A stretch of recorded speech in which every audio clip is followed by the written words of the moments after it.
नमस्कार, मी संस्कृती संदीप चव्हाण. आपल्या यूट्यूब चॅनलमध्ये आपले स्वागत आहे. तर आजच्या क्लासमध्ये आपण पाहणार आहोत की हेअर स्पा कसं करायचं. हेअर स्पाच्या आधीची जी ट्रीटमेंट होती हेड मसाज, ते मी मागील व्हिडिओमध्ये तुम्हाला ती व्हिडिओ अपलोड केली होती. जर कोणी मिस केली असेल ही व्हिडिओ तर नक्कीच तुम्ही ती व्हिडिओ आधी पहा की हेड मसाज काय हे आम्ही एक्सप्लेन केलं होतं. तर आजच्या व्हिडिओमध्ये आम्ही step by step hair spa कसा करायचा, हेअर स्पामुळे काय फायदे होतात, तर हे आम्ही सगळं तुम्हाला दाखवणार आहोत. तर नक्कीच ही व्हिडिओ तुम्हाला आवडेल. तर आता पाहूया आपण. तर तुम्ही पाहू शकता माझ्या क्लायंटचे हेअर खूप ड्राय आणि फ्रीझी आहेत. तर त्या क्लायंटच्या माझ्या हेअरला कुठला स्पा मी सजेस्ट करेन हे तुम्हाला मी आता इन्फॉर्मेशन ब्रीफली देऊ. पण त्याआधी मला स्काल्प अनालिसिस करणं गरजेचं आहे. तर आमच्याकडे मशीन आहे, त्या मशीनद्वारे आम्ही स्काल्प अनालिसिस करून घेतो. स्काल्प अनालिसिस केल्यावर आम्हाला कळेल की स्काल्प ड्राय आहे, ऑइली आहे की काय स्काल्पची रिक्वायरमेंट आहे, त्यानुसार आम्ही आमच्या क्लायंटला सजेस्ट करू. तर तुम्ही माझे जे बिगिनर स्टुडंट आहात ते जर ही व्हिडिओ पाहत असतील तर नक्कीच तुम्हाला ही व्हिडिओ खूप हेल्पफुल ठरेल हेअर स्पासाठी. कारण हेअर स्पामध्ये अनेक प्रकार आहेत. तर कुठल्या स्काल्पसाठी कुठला स्पा वापरायचा हे कुणाकुणाला काही कळत नाही. सगळ्यांना म्हणजे स्पाचा एक टीन आणला की ऑल स्काल्पला तो स्पा होऊन जातो असं वाटतं, पण असं नाहीये. स्काल्पचा प्रकारनुसार स्पा आपल्याला करणं गरजेचं आहे. जर तुम्ही स्काल्प अनालिसिस चांगलं केलं तर नक्कीच आपल्या क्लायंटला त्या स्पाचा इफेक्ट चांगलाच येईल. तर आपण स्काल्प अनालिसिस करू. तर तुम्ही पाहू शकता माझ्या क्लायंटचा स्काल्प थोडासा ड्राय आहे आणि थोडा हेअरफॉलही आहे. तर त्या पद्धतीने आपण आता स्पा त्यांना सजेस्ट करू.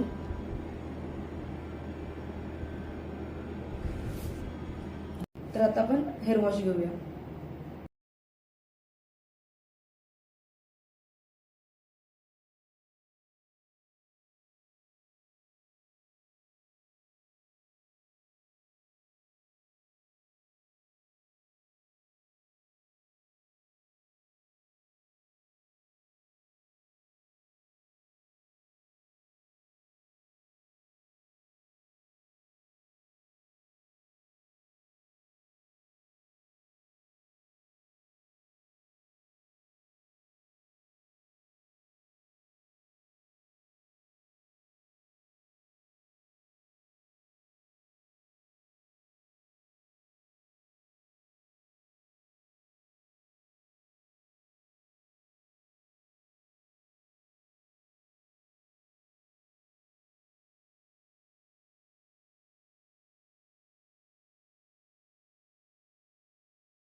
तर आता आपण प्रॉपर पद्धतीने हेअर वॉश घेतलेला आहे.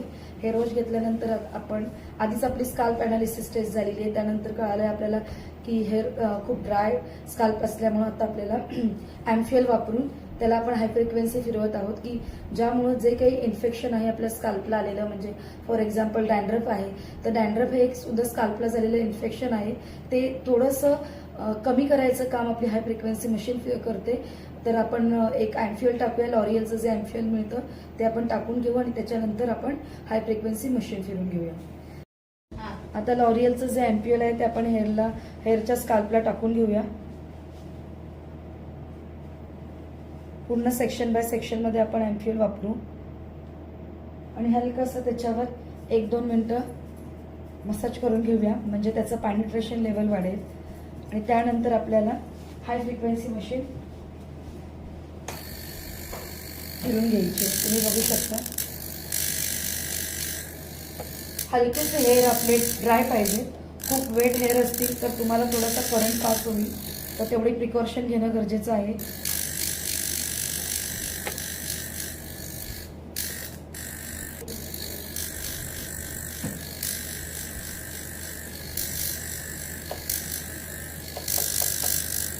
तर हाय फ्रिक्वेन्सी फिरवल्यामुळं आपल्याला जे स्काल्पला असणारं जे इचिंग आहे किंवा डॅन्ड्रफमुळं जे इन्फेक्शन आपल्या स्काल्पला झालं ते खूप कमी होण्याचं काम करतं. त्याच्यामुळेच आपण ॲम्फ्युएल वापरून जर मशीन फिरवले तर त्याचा इफेक्ट क्लायंटला खूप चांगला येतो. माझ्या क्लायंटचा स्काल्प आहे ड्राय, तर मी हायड्रेटिंग कॉन्सन्ट्रेट ह्या जे मी नरिशिंग क्रीम बाथ हेअर स्पाची जी क्रीम घेतलेली आहे त्यात मी ॲड ऑन करते आणि ते पूर्ण मिक्स करून आम्ही सेक्शन बाय सेक्शन स्पाच्या क्रीमचं ॲप्लिकेशन करत आहोत.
तर क्रीम ॲप्लिकेशन कंप्लीट झालेलं आहे.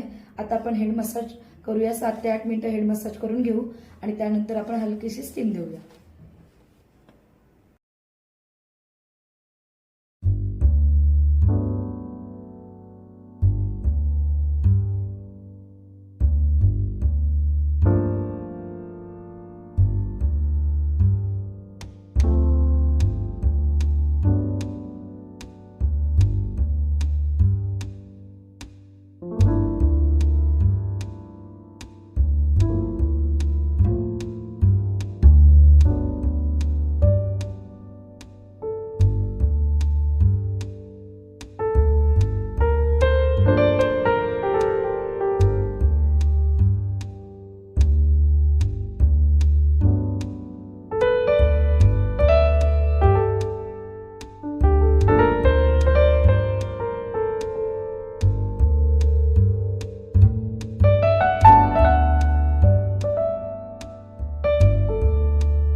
परत घेता इथून.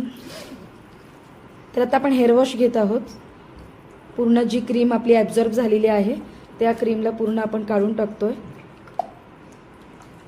5 ते 6 मिनटं मसाज दिल्यानंतर आपण एक 4 मिनटं स्टीम दिली आहे. स्टीम आपली आतमध्ये ॲब्झॉर्ब व्हावी यासाठी आपण स्पा कॅप लावून हेअर टाय करून ठेवले होते. त्याचबरोबर 10 मिनटं वेट केल्यानंतर आपण आता हेअर वॉश घेत आहोत. हेअर वॉश आता कंप्लीट झाल्यावर आपण हलकेसे हेअर टॉवेलनी ड्राय करणार आहोत आणि टॉवेलनी ड्राय केल्यानंतर आपण सिरम हेअरला टाकणार आहोत आणि मग आपले स्पा प्रोसिजर पूर्ण कंप्लीट झालेली आहे. तर तुम्ही पाहू शकता की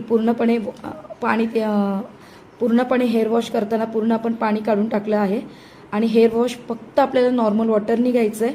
नाही कुठला शॅम्पू वापरायचा आहे, नाही कुठलं कंडिशनर वापरायचं आहे.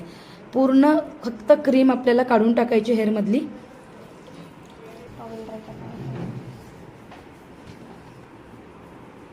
तर तुम्ही पाहू शकता आता आपण टॉवेल ड्राय करत आहोत. पूर्ण जे हेअरमध्ये जे पाणी आहे ते आपल्याला टॉवेलनी पूर्ण पाणी काढून टाकायचं आहे. यानंतर आपण ड्रायर वापरायचं नाही आहे, कारण आत्ताच आपण ही जी नरिशिंग ट्रीटमेंट केलेली आहे हेअरची, त्या हेअरच्या नरिशिंग ट्रीटमेंट नंतर आपण परत हीट आपल्या क्लायंटच्या हेअरला द्यायची नाही आहे. तर लक्षात ठेवा तुम्ही की आपण जेव्हा ड्रायर वापरतो तेव्हा खूप सारी हीट परत क्लायंटच्या हेअरला दिल्यामुळं परत फ्रिझीनेस येऊ शकतो. सो 2 ते 3 दिवस तुम्ही कंपल्सरी अवॉइड करा.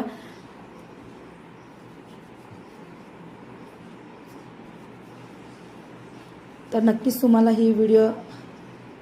तर आता तुम्ही पाहत असाल की आपलं पूर्ण जे हेअरमध्ये असणारं जे पाणी आहे ते टॉवेलच्या साह्याने आपण पूर्ण काढून घेतलेलं आहे. ह्यावर आपल्याला कुठल्याही प्रकारचा ड्रायर वगैरे करायचं नाही आहे. हे नॅचरली जेवढं ड्राय होतं आहे तेवढं क्लायंटला होऊन द्यायला सांगा, कारण जेव्हा तुम्ही परत ड्रायर फिरवाल तेव्हा ह्या नरिशिंग ट्रीटमेंटला परत आपण हीट क्रिएट केल्यामुळं आपण पुन्हा असं करायचं नाही. त्याच्यावर माझा कॅमेरा तू फ्रंट धरला आहे. आता पूर्ण केसातलं आपण पाणी रिमूव्ह केलेलं आहे आणि ह्याच्यावर कुठल्याही प्रकारचं आपल्याला ड्रायर, आयनिंग ह्या कुठल्याही गोष्टी ज्याच्यातून हीट क्रिएट होईल हे काही आपल्याला आता हेअरला करायचं नाही आहे. 3 दिवस आपण क्लायंटला सांगा की 3 दिवस तुम्ही हेअर बाथही घेऊ नका, त्यानंतर हेअर वॉशही करू नका आणि ड्रायर आणि आयनिंगसुद्धा तुम्ही वापरू नका, कारण ही आपली एक नरिशिंग ट्रीटमेंट आहे. नरिशिंग ट्रीटमेंट केल्यानंतर तुम्ही परत हीटचे काही मशिनरी किंवा काही हीटच्या मशिनरी आपण वापरायचं नाही. 3 दिवस तरी त्याचा इफेक्ट तुम्हाला आला पाहिजे, त्यासाठी आपण हे अवॉइड करायचं आहे. तर लास्टला आपण सिरम टाकत आहोत हेअरला, की जे सिरम आपण थोडंसं डॅन्ड्रफसाठी यूज करत आहोत, की जे थोडं डॅन्ड्रफचं इन्फेक्शन आहे ते कमी व्हायचं काम करेल हे सिरम. आणि क्लायंटला आपण हे नॅचरली हेअर ड्राय करायला सांगायचं आहे. कुठल्याही प्रकारची हेअर ड्रायर, आयनिंग मशीन कुठलीही आपल्याला वापरायची नाही आहे. ही एक प्रोटीन त्याचबरोबर नरिशिंग ट्रीटमेंट आपण क्लायंटची केलेली आहे. त्याच्यामुळं आपल्याला हीटच्या कुठल्याही मशिनरी आपण वापरणं ह्या 3 ते 4 दिवस आपण वापरायला क्लायंटला आपल्याला कंपल्सरी सांगायचं की ह्या मशिनरी वापरू नका. तर तुम्हाला नक्कीच ही व्हिडिओ आवडली असेल आणि आवडली असेल तर आम्हाला नक्कीच लाईक करा, शेअर करा आणि सबस्क्राईब करायला विसरू नका. बेल आयकॉनला क्लिक करायला विसरू नका. तर लवकरच आपण भेटूया आपल्या नेक्स्ट व्हिडिओमध्ये. थँक्यू.